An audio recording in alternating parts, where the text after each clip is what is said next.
NDSA రిపోర్టుపై అడ్డగోలు మాటల రైతుల కోసం కాదు జేబులు నింపుకునేందుకే ప్రాజెక్టు నాసిరకమైన నిర్మాణం ప్రణాళిక లేని పనులు తెలంగాణ ప్రజలను బీఆర్ఎస్ మోసం చేసింది. మేడిగడ్డ అన్నారం సుందిల్లా పనిచేయకున్న రికార్డు స్థాయిలో వరి దిగుబడి వచ్చింది. ఎన్డీఎస్ఏ రిపోర్టుపై కేబినెట్లో చర్చించి నిర్ణయం కాళేశ్వరం ప్రాజెక్టుపై ఉత్తమ్ కుమార్ రెడ్డి. ఎన్డీఎస్ఏ రిపోర్టుపై కేబినెట్లో చర్చించి నిర్ణయం కాళేశ్వరం ప్రాజెక్టుకు మంత్రి ఉత్తమ్ కుమార్ రెడ్డి. కూలిపోయే కాళేశ్వరం కట్టినోళ్ళు ఇప్పుడు ఎన్డీఎస్ఏ రిపోర్టుపై అడ్డగోలుగా మాట్లాడుతున్నారని, మీ అయ్య జాగీర్ అని బ్యారేజ్ కట్టినరా అని ఉత్తమ్ కుమార్ రెడ్డి ప్రశ్నించారు. ఇవాళ హెచ్ఐసిసి వద్ద విలేకరులతో మాట్లాడారు. కాళేశ్వరం ప్రాజెక్టు రైతుల కోసం కట్టలేదని, వాళ్ళ జోబులు నింపుకునేందుకే అని అన్నారు. ప్రణాళిక లేకుండా నాసిరకమైన పనులు చేసి ఇప్పుడు మాట్లాడడం విడ్డూరంగా ఉందన్నారు. తెలంగాణ పిల్లల భవిష్యత్తును తాకట్టు పెట్టి ఈ ప్రాజెక్టు కోసం 1,00,000 కోట్ల రూపాయలు అప్పు చేసి మరీ కట్టారని దుయ్యబట్టారు. కాళేశ్వరం ప్రాజెక్టు డిజైన్ చేసింది కూలింది రెండు బీఆర్ఎస్ హయాంలోనేనని తెలంగాణ ప్రజలకు క్షమాపణలు చెప్పాలని ఉత్తమ్ డిమాండ్ చేశారు.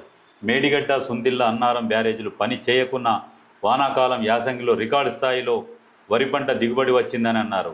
కాళేశ్వరం ప్రాజెక్టును ఒక ప్రణాళిక లేకుండా ప్రాజెక్టు నిర్మించారని అన్నారు. నేషనల్ డ్యామ్ సేఫ్టీ అథారిటీలోని నిష్ఠాతులైన వారే ఉంటారని, వాళ్ళు బ్యారేజ్ కట్టే సమయంలో ఎన్డీఎస్ఏ ఫీల్డ్ విజిట్ చేసిందని చెప్పారు. ఎవరెన్ని చెప్పినా వినకుండా కనీసం నిలబడే ప్రాజెక్టు కట్టలేదని అన్నారు. కూలిన ప్రాజెక్టుపై బీఆర్ఎస్ నేతలు సిగ్గు లేకుండా మాట్లాడుతున్నారని అన్నారు. ఎన్డీఎస్ఏ రిపోర్టుపై త్వరలోనే కేబినెట్ సమావేశం ఉంటుందని చెప్పారు. కేబినెట్ సమావేశంలో చర్చించి ఏం చేయాలనే అంశంపై నిర్ణయం తీసుకుంటామని చెప్పారు. మరి ఈ సారు ఏం నిర్ణయం తీసుకుంటాడో ఏమో తెలియదు. మరి ఉత్తమ్ సార్కు కొంచెము వాళ్ళంటే కొంచెము అంతా కడాఖండిగా మాట్లాడు. ఏంది సోషల్ మీడియాకు నిబంధనలు పెట్టాలి, ఇన్స్టా స్నాప్చాట్తో యువత దారి తప్పుతోంది. రాహుల్ రేవంత్ యూత్ గురించి ఆలోచిస్తుండ్రు. రాష్ట్రంలో స్కిల్ వర్సిటీ ఏర్పాటైంది. పెద్దపల్లి ఎంపీ గడ్డం వంశీకృష్ణ. సోషల్ మీడియా కొన్ని నియమాలు పెట్టాలని పెద్దపల్లి ఎంపీ గడ్డం వంశీకృష్ణ అన్నారు. Youth and politics of tomorrow సెషన్లో ఆయన వక్తగా పాల్గొన్నారు. ఈ సందర్భంగా మాట్లాడుతూ యువత స్నాప్చాట్, ఇన్స్టాగ్రామ్ లాంటి సోషల్ మీడియాలో మునిగిపోతే ప్రయోజనం ఉండదన్నారు. అందుకే సోషల్ మీడియాకు కొన్ని నియమాలు పెట్టాలని ఆకాంక్షించారు.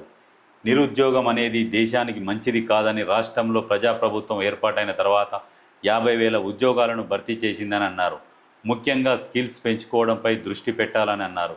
కాంగ్రెస్ అగ్రనేత రాహుల్ గాంధీ, సీఎం రేవంత్ రెడ్డి యువత గురించే ఆలోచిస్తారని చెప్పారు. అందులో భాగంగానే రాష్ట్రంలో స్కిల్స్ వర్సిటీని ఏర్పాటు చేశారని అన్నారు. పార్లమెంటులో 35 ఏళ్ల లోపు 60 మంది ఎంపీలు ఉన్నారని, తాను కూడా వాళ్ళలో ఒకడినని చెప్పారు. కానీ సోషల్ మీడియాని ఏం కట్టడి చేస్తారు? ఏం కట్టడి చేయలేరు. ఎందుకంటే సోషల్ మీడియా స్వేచ్ఛాజీవి, స్వేచ్ఛగానే వదిలిపెట్టాలి. స్వేచ్ఛగా వదిలిపెడితేనే రాజకీయాలను సోషల్ మీడియా శాసిస్తుంది. అట్లనే ఉండాలి. సోషల్ మీడియాకు కట్టడిలు ఉండకూడదు. ఎందుకంటే ఇవాళ రేపు ఎవరు ఏం చేస్తున్నారు ఏంది అనేది చేతులు అన్నీ పసిగట్టేసి ప్రజలకు వివరిస్తున్నదే సోషల్ మీడియా. ఒకప్పుడు టీవీ ఛానళ్ళు అమ్ముడు పోయేది, కొన్ని పార్టీలకు అమ్ముడు పోయి పనిచేసేది. కానీ సోషల్ మీడియాలో అట్లా లేదు కదా. ఎంతమంది అమ్ముడు పోతారు, ఎంతమంది ఏం చేస్తారు? ఏం చేయలేరు. కాబట్టి సోషల్ మీడియాని ఏం నియంత్రించకుండా వదిలేయాలి.